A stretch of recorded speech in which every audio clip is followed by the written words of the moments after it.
Hello everyone, welcome to my YouTube channel being a best teacher. इस video में हम बात करने वाले हैं CRSU के री इवैल्यूएशन और रीचेकिंग के फॉर्म्स के बारे में।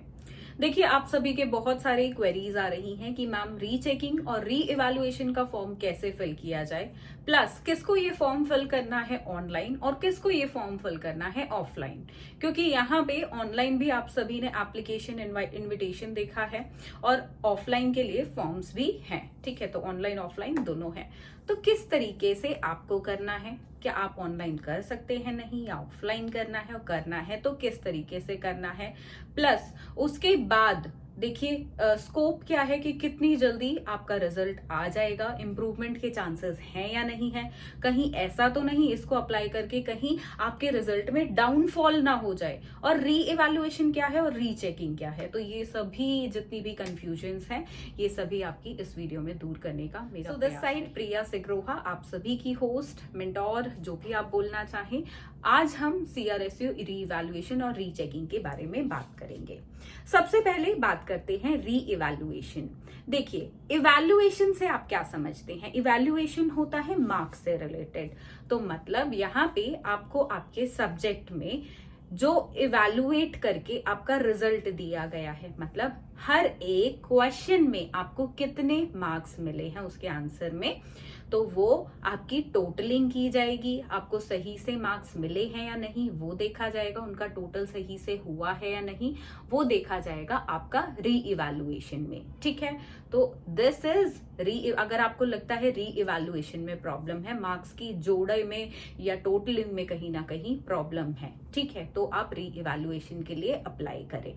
लेट सपोज हम बात करते हैं सबसे पहले सेकेंड ईयर के पेपर 1 की। लेट सपोज आपका नॉलेज एंड करिकुलम का जो पेपर है उसमें आपकी यहाँ पे फेल दिखा दिया है, ठीक है, या और कोई जो भी इशू है।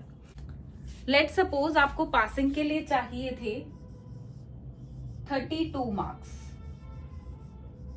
ठीक है, 80 में से इतने वाला पास होता है 32 वाला, आपको 32 की जगह मिल गई हैं लेट्स से 29 मार्क्स। ठीक है, ये मैं एज्यूम कर रही हूँ 29 मार्क्स आपको मिल गए हैं, और अब आपको लगता है कि मैं री इवैल्यूएट कराऊंगा तो मेरे को इम्प्रूवमेंट है, ठीक है, मेरे को हो सकता है मेरे को ज्यादा मार्क्स मिल जाएं। किस तरीके से? यहाँ पे 32 मार्क्स के में आपने 4 मार्क्स के आपने अटेंड किए हैं चारों जो आपके आंसर्स हैं। तो देखिए, आपको लगता है हर एक में से मैंने 4 into 4 16 मार्क्स का पेपर अटेंड किया है। उसके बाद 16 मार्क्स के में भी आपने 2 क्वेश्चंस किए हों, जो लॉन्ग क्वेश्चंस होते हैं, लॉन्ग आंसर्स जो आपने लिखे हो। तो यहाँ पे आपने जो टोटल पेपर अटेंड किया है 16 into 3 मार्क्स का किया है, तो आपको लगता है आपके 29 से ज्यादा आपको मिल जाएंगे। तो इस केस में आप री इवैल्यूएशन भर सकते हैं, ठीक है। जब आपको लगता है कि आपका 2-4 नंबर ही पासिंग से कम है, या 4-5 तक मैक्सिमम मान लीजिए आपके कम है, और अगर आप री इवैल्यूएशन डालेंगे तो आपके पास होने के चांसेस ज्यादा हैं। बट अगर आप श्योर हैं कि हाँ मैंने पेपर में इतना लिखा था, एवरेज मान के चलें, अगर आपने अच्छे से अच्छा पेपर भी लिखा है, अगर आप 4 मार्क्स के पेपर में, मैं एवरेज बता रही हूँ जो यूनिवर्सिटी में एक्चुअली वर्क करता है, मैं कभी भी क्वांटिटी बेस पे नहीं जाती हूँ, I always go on the quality, but still ये आइडिया जिस तरीके से चेकिंग होती है उस पर आधारित मैं आपको बता रही हूँ। तो 4 मार्क्स के लिए अगर आपने 2 पेज का आंसर लिखा है तो यहाँ पे आपको 2.5 मार्क्स या 3 मार्क्स मिलने के चांसेस हैं। और अगर 16 मार्क्स के लिए आपने 7 to 8 पेजेस का आंसर लिखा है तो इसमें आपको 11 या 12 नंबर मिलने के चांसेस हैं। अगर आपने इससे कम का लिखा है तो एवरेज लगा लीजिए 5 से 6 का लिखा है तो आपको 8 से 9 नंबर मिलेंगे, ठीक है। तो इस हिसाब से आप अपना लमसम लगाइए, फिर देखिए कि क्या आपका रिजल्ट इस हिसाब से इतने पेजेस के आंसर लिखने के बाद, और अगर आपने प्रॉपरली पैराग्राफ को चेंज किया है, ब्लैक ब्लू पेन का यूज किया है, फ्लो चार्ट्स ड्रॉ किए हैं, प्रेजेंटेशन भी ठीक ठाक रहा है या अच्छा रहा है, और फिर आपका फेल है और आप श्योर हैं मैं फेल हो ही नहीं सकता हूँ, क्योंकि बहुत सारे स्टूडेंट्स हैं जिनकी मुझसे बात हुई है जो श्योर है कि मैम मैं तो फेल हो ही नहीं सकता हूँ, मैं तो एक्सपेक्ट कर रहा था 60 अबव, मुझे तो मिल गया, यहाँ पे फेल दे दिया यूनिवर्सिटी ने या जस्ट पासिंग मार्क्स दिए, तो वो स्टूडेंट्स री इवैल्यूएशन भरते। बट यहाँ पे री इवैल्यूएशन उनको बिल्कुल नहीं भरना है जिनके बहुत कम मार्क्स हैं। लेट सपोज आपको पासिंग के लिए तो चाहिए 32 मार्क्स, ठीक है, आपको पासिंग के लिए 32 चाहिए, बट यूनिवर्सिटी ने आपको कितने दे दिए? यूनिवर्सिटी ने आपको मार्क्स दे दिए हैं लेट सपोज 19, 19 मार्क्स आपको दे दिए हैं। 19 वाले नहीं भरेंगे री इवैल्यूएशन, राइटिंग वालों को 19 वालों को भरना होगा। यहाँ पे अगर इतने कम मार्क्स आपके हैं किसी सब्जेक्ट में, लाइक 6-7 या उससे भी कम मार्क्स हैं, जो आपको मतलब पासिंग के लिए 6-7 या उससे ज्यादा मार्क्स चाहिए, तो आपको रीचेकिंग का फॉर्म भरना है। वहां पे आपको अपना पेपर दोबारा चेक करवाना है, ठीक है, सो दैट दोबारा चेक हो तो उसमें ज्यादा से ज्यादा मार्क्स मिले। मेरा सजेशन ये रहेगा, अगर आप री इवैल्यूएशन और रीचेकिंग में कंफ्यूज है तो go for rechecking, don't go for री इवैल्यूएशन, ठीक है। री इवैल्यूएशन किनको जाना है वो भी मैंने बता दिया आपको। अगर आप फेल नहीं है, सिर्फ आपको ये है कि भाई मुझे बॉर्डर लाइन पे पास किया गया है या मैं एक्सपेक्ट ज्यादा मार्क्स कर रहा था, मुझे कम मिले हैं, तो आपको री इवैल्यूएशन के लिए जाना है, अदरवाइज आपको रीचेकिंग के लिए जाना है, ठीक है। तो ये रीचेकिंग के लिए ये डिफरेंस रहेगा रीचेकिंग और री इवैल्यूएशन में। अब आप डिसाइड कर सकते हैं कि whether you want to go for the reevaluation और whether you want to go for the rechecking, right. अब बात करते हैं फर्स्ट ईयर और सेकेंड ईयर के स्टूडेंट्स को किस तरीके से ये फॉर्म के लिए अप्लाई करना है, ठीक है। अब ऑफलाइन भी है, ऑनलाइन भी है। अब यहाँ पे आपने बहुत सारी वीडियोस देखी होंगी जो ऑनलाइन का बता रहे हैं ऐसे ऐसे फिल करना है, कोई बता रहा है ऑफलाइन फिल करना है ऐसे ऐसे, बट किसको कैसे करना है ये, लाइक बहुत सारे स्टूडेंट्स ने मुझे मैसेज किया, मैम हमारा तो ऑनलाइन पोर्टल खुल ही नहीं रहा, वो उसमें लिखा आ रहा है एरर आ रहा है, या और कोई आ रहा है कि website is not reverting back और समथिंग लाइक दैट, कोई इशू आ रहा है। तो देखिए यहाँ पे एक चीज मैंने आपको पहले भी वीडियो में बताई थी जब रीवैल्यूएशन और रीचेकिंग के फॉर्म्स आउट हुए थे, कि यहाँ पे फर्स्ट ईयर के स्टूडेंट्स के लिए, ध्यान से सुनिएगा, फर्स्ट ईयर के स्टूडेंट्स के लिए जिन्होंने रेगुलर अपना, जिनका रिजल्ट आया है अभी, ध्यान से सुनना, जिनका रिजल्ट एक्सेल शीट में नहीं आया है, जिनका रिजल्ट किस में आया है, जिनका रिजल्ट आपने फ्राइडे को आ गया था, देखिए एक्सेल शीट का रिजल्ट आया था ट्यूसडे को, बाकी स्टूडेंट्स का रिजल्ट फ्राइडे को ही देखने को मिल गया था, सैटरडे को देखने को मिल गया था। तो वहां पे प्रोविजनल रिजल्ट आपको प्रॉपरली दिया गया था, जिसका आप प्रिंट भी ले सकते हैं। आपको यूनिवर्सिटी की वेबसाइट पे लिंक दिया था, वहां पे अपना रोल नंबर एंटर करना था और फिर आपको आपका रिजल्ट देखने को मिला था कुछ इस तरीके से, राइट। तो इन स्टूडेंट्स को जिनका रिजल्ट इस तरीके से आया है, ठीक है, फर्स्ट ईयर के रेगुलर स्टूडेंट्स, ठीक है, जिन्होंने पिछले साल एडमिशन लिया है बीएड में, यानी कि 2020 में आपने एडमिशन लिया है और 2021 में आपने अपने फर्स्ट ईयर के एग्जामिनेशंस दिए हैं और आपका प्रोविजनल इस तरीके का रिजल्ट आया है, उनको भरना है अपना फॉर्म री इवैल्यूएशन या रीचेकिंग का, अगर वो भरना चाहते हैं तो ऑनलाइन, ठीक है। ऑनलाइन का फॉर्म किस तरीके से फिल करना है वो मैं आपको वीडियो के एंड में बताऊंगी, सिर्फ फर्स्ट ईयर के रेगुलर स्टूडेंट्स को जिनका एडमिशन पिछले साल हुआ है। बाकी फर्स्ट ईयर के रीअपियर स्टूडेंट्स, यानी कि अगर आपका एडमिशन 2020 से पहले का है और आपने रीअपियर के एग्जामिनेशन अभी दिए हैं, या अगर आप सेकेंड ईयर के रेगुलर स्टूडेंट हैं, यानी कि जिन्होंने एडमिशन लिया था 2019 में, ठीक है, जिनका अभी एक्सेल शीट पे सेकेंड ईयर का रिजल्ट आया है या जिनका सेकेंड ईयर का रीअपियर का रिजल्ट आया है, उन स्टूडेंट्स को अपना फॉर्म री इवैल्यूएशन या रीचेकिंग का ऑफलाइन फिल करना है, ना कि ऑनलाइन। उनको ऑफलाइन फिल करना है, स्पीड पोस्ट के माध्यम से आप अपना फॉर्म जो है यूनिवर्सिटी तक पहुंचाएंगे डिमांड ड्राफ्ट के साथ। तो ये डिफरेंस है कि किसको ऑनलाइन फिल करना है और किसको ऑफलाइन करना है। अगर आपने गलत फिल कर दिया है तो उसको सुधारना, अदरवाइज फॉर्म रिजेक्ट हो जाएगा, इस चीज का ध्यान रखना। अगर आप सोचो कि भाई मैं फर्स्ट ईयर में था लेकिन मैंने तो ऑफलाइन फिल कर दिया, मुझे इस चीज की जानकारी नहीं थी, अब तो मैं कर चुका, वीडियो लेट देख रहे हो, तो इस केस में क्या करना है, आपको दोबारा से फिल करना पड़ेगा आपका, वरना वो वाला रिजेक्ट हो जाएगा, ठीक है, इस चीज का ध्यान रखें। अब बात करते हैं कि फर्स्ट ईयर वाले स्टूडेंट्स को ऑनलाइन किस तरीके से भरना है और सेकेंड ईयर वाले स्टूडेंट्स को किस तरीके से अपना फॉर्म ऑफलाइन फिल करना है। इसके लिए मैं अभी आपको दिखा देती हूँ किस तरीके से आप फिल करेंगे। पहले देखते हैं फर्स्ट ईयर का ऑनलाइन फॉर्म किस तरीके से फिल होगा। सबसे पहले देखते हैं कि फर्स्ट ईयर के स्टूडेंट्स को किस तरीके से अपना री इवैल्यूएशन और रीचेकिंग का फॉर्म फिल करना है, ठीक है। उसके लिए आपको क्या करना है, ऑन राइल रिजल्ट के यहाँ पे कॉलम पे जाना है, IUMS लॉगिन पे आप जाएंगे, CRSU की वेबसाइट है, लिंक मैं डिस्क्रिप्शन में दे रही हूँ, डायरेक्ट लिंक भी आपको दे दूंगी। अब आप यहाँ पर आ गए इस वाले कॉलम पे, नीचे आइए, री evaluation and rechecking form login. यहाँ पे आप आए, रोल नंबर पे अपना रोल नंबर डालो, यहाँ पे अपनी डेट ऑफ बर्थ डालनी है आपको, ठीक है। ये दोनों चीज डालने के बाद कंटिन्यू कर देना है और आप अपना फॉर्म फिल कर सकते हो, ठीक है। ये चीज रही फर्स्ट ईयर के स्टूडेंट्स के लिए। कैसे करना है आपको, इसके बाद आएगा आपके पास ऑप्शन रीचेकिंग है या री इवैल्यूएशन है। देखिए री इवैल्यूएशन री चेकिंग क्या होता है वो ऑलरेडी मैं आपको बता चुकी हूँ, तो जो भी चीज आपको करनी है उसी हिसाब से आपकी ऑनलाइन पेमेंट हो जाएगी और सारा प्रोसेस आपके लिए क्या रखा है, ऑनलाइन रखा है यूनिवर्सिटी ने। आई होप अब आपको समझ आ गया होगा कि फर्स्ट ईयर का फॉर्म आपको किस तरीके से फिल करना है। नाउ लेट अस सी कि सेकेंड ईयर के स्टूडेंट्स को ऑफलाइन फॉर्म किस तरीके से फिल करना है। तो ये है आपका जो एप्लीकेशन है री इवैल्यूएशन की और रीचेकिंग की। तो इस फॉर्म को आपको देखिए किस तरीके से फिल करना है वो मैं आपको इस वीडियो में दिखाऊंगी।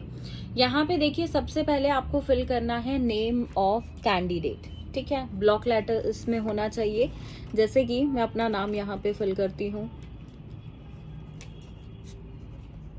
लाइक दिस, ठीक है। इसके बाद year and month of examination, कब आपके एग्जाम हुए थे, सितंबर, और आपने यहाँ पे फिल किया 2021, ठीक है।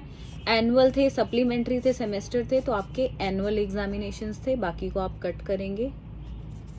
नेम ऑफ एग्जामिनेशन आपका जो है बीएड, या इसको पूरा भरें बैचलर ऑफ एजुकेशन, ठीक है, ठीक है। इसके बाद रिजल्ट, अभी रिजल्ट जो आपका है वो आपको यहाँ पे फिल करना है। Then roll number, let suppose अगर आपका रोल नंबर है 1 2 3 4 5 6, ठीक है। रिजल्ट जो भी आपका है XYZ वो आप फिल करें, ठीक है।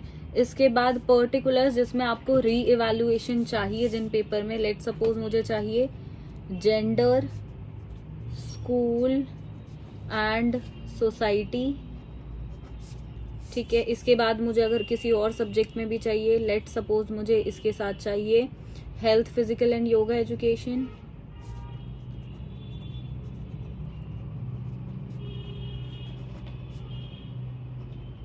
ठीक है। बाकी को मैंने कट कर दिया। इसके बाद डिटेल ऑफ रेमिटेड, जो मैंने डिमांड ड्राफ्ट बनाया है, 2 सब्जेक्ट है तो मेरा 600 रुपए का डिमांड ड्राफ्ट बना, ठीक है। डिमांड ड्राफ्ट का जो भी नंबर है 0 1 2 3 4 जो भी नंबर होगा डिमांड ड्राफ्ट के, आप बॉटम में देखें नीचे नंबर लिखा होता है, जिस डेट का डिमांड ड्राफ्ट है, लेट सपोज डिमांड ड्राफ्ट आज का ही है तो मैं डालूंगी 26 दिसंबर 21। फिर जो रिसिप्ट नंबर, ये अगर आप दूसरे तरीके से कर रहे हैं तो है, अदरवाइज ये आपको इसी तरीके से फिल करना है, ठीक है। एंड और की इसकी ज़रूरत आपको नहीं पड़ेगी। हाँ, नेम ऑफ PNB ब्रांच जहाँ पे आपने बनवाया है तो वहाँ का ये सब आप फिल कर सकते हैं, ठीक है। इसके बाद इन सब पॉइंट्स को, ये जो पॉइंट्स हैं इनको अच्छे से भरें, पढ़ें एक बार, ठीक है। और आपका स्पेसिमेन हैंड राइटिंग, इंग्लिश में आपकी हैंड राइटिंग कैसी है और हिंदी में कैसी है वो आपको यहाँ पे लिख के दिखानी है, ठीक है। कुछ भी आप लिख के दिखा सकते हैं,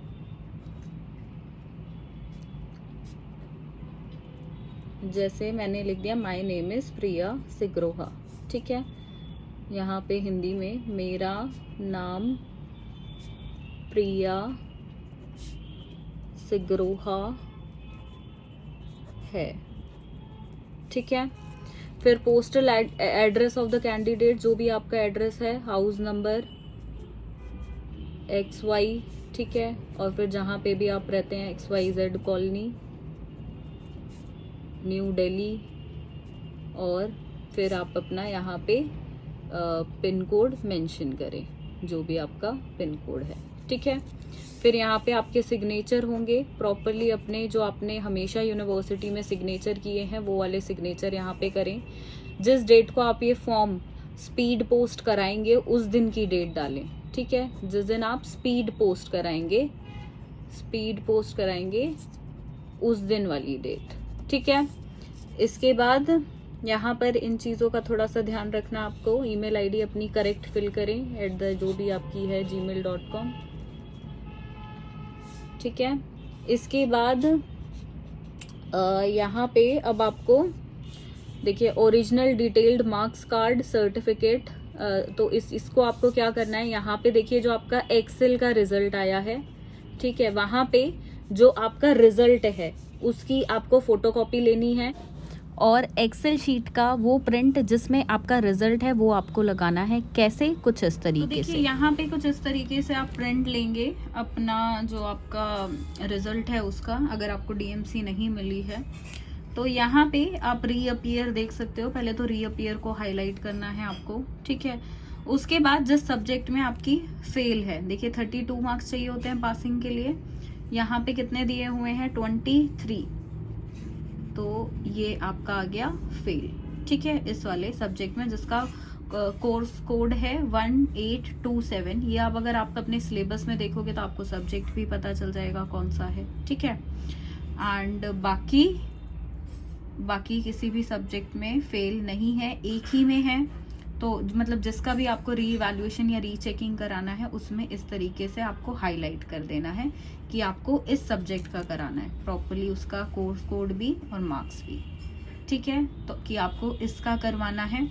नीचे यहाँ पे पेन से आप लिखें सब्जेक्ट नेम, ठीक है, सब्जेक्ट नेम जो है, ठीक है, उसका कोड लिखना है सब्जेक्ट का, सब्जेक्ट कोड, ठीक है, और यहाँ पे मार्क्स गिवन इतना, ठीक है। तो इस तरीके से आपको करना है। और अगर आपने ऑनलाइन पेपर दिए हैं तो मैं आपको सजेस्ट करूंगी इसके साथ जो आपकी आंसर शीट होगी, जिस सब्जेक्ट के लिए आप रीवैल्यूएशन या रीचेकिंग डाल रहे हैं, उसका जो आपके पास पीडीएफ हो उसका प्रिंट लेके भी इसके साथ अटैच कर दो। ये मेरा सजेशन आप सभी को रहेगा ताकि यूनिवर्सिटी के लिए आसानी हो, जिसके हाथ में भी आपकी एप्लीकेशन हो, तो इससे आपको और जल्दी और अच्छे रिजल्ट्स देखने को मिलेंगे, ठीक है। तो ये कुछ इस तरीके से आपको करना है। आई होप अब आपको क्लियर होगा कि सेकेंड ईयर का ऑफलाइन फॉर्म भी रीवैल्यूएशन रीचेकिंग का आपको किस तरीके से फिल करना है। एंड इस वीडियो से आपके सभी डाउट्स क्लियर हो गए होंगे री इवैल्यूएशन और रीचेकिंग से रिलेटेड। देखिए यहाँ पे अब यूनिवर्सिटी नए तरीके से फॉर्म्स फिल करवा रही है, नए तरीके से रिजल्ट दे रही है, जो कि अभी हमें फर्स्ट ईयर के माध्यम से देखने को पता चला। अभी एक्सेल शीट का जो सिस्टम है वो मे बी यहाँ पे हटा दे यूनिवर्सिटी, जो कि सही भी है, बहुत थोड़ा आउटडेटेड हो गया है और अब जो रिजल्ट देना चाहिए वो इसी तरीके से देना चाहिए। तो कुछ चेंजेस यूनिवर्सिटी कर रही है and that is very nice. तो थोड़े बहुत चेंजेस जो होंगे वो चैनल के माध्यम से आपको पता चलते रहेंगे। एंड अब भी अगर आपको रीवैल्यूएशन और रीचेकिंग में कोई समस्या होती है तो आप मुझे व्हाट्सएप कर सकते हैं मेरे व्हाट्सएप नंबर पे, विच इज 8860240570। व्हाट्सएप का डायरेक्ट लिंक मैंने आपको डिस्क्रिप्शन में दे दिया है। If you want to take any of the material for first year और second year, notes, books and last year question paper, solve books, कोई भी मटेरियल या प्रोजेक्ट्स वगैरह में, असाइनमेंट्स में, फाइल्स में आपको कोई हेल्प चाहिए तो आप उसके लिए कांटेक्ट कर सकते हैं व्हाट्सएप पे सर को। Sir is going to guide you briefly in detail कि किस तरीके से आप किस चीज में क्या कर सकते हैं, ठीक है। तो मिलते हैं अगली वीडियो में। इस वीडियो के लिए सिर्फ इतना ही। अगर आप चैनल पे नए हैं तो चैनल को लाइक, शेयर, सब्सक्राइब जरूर करें। धन्यवाद।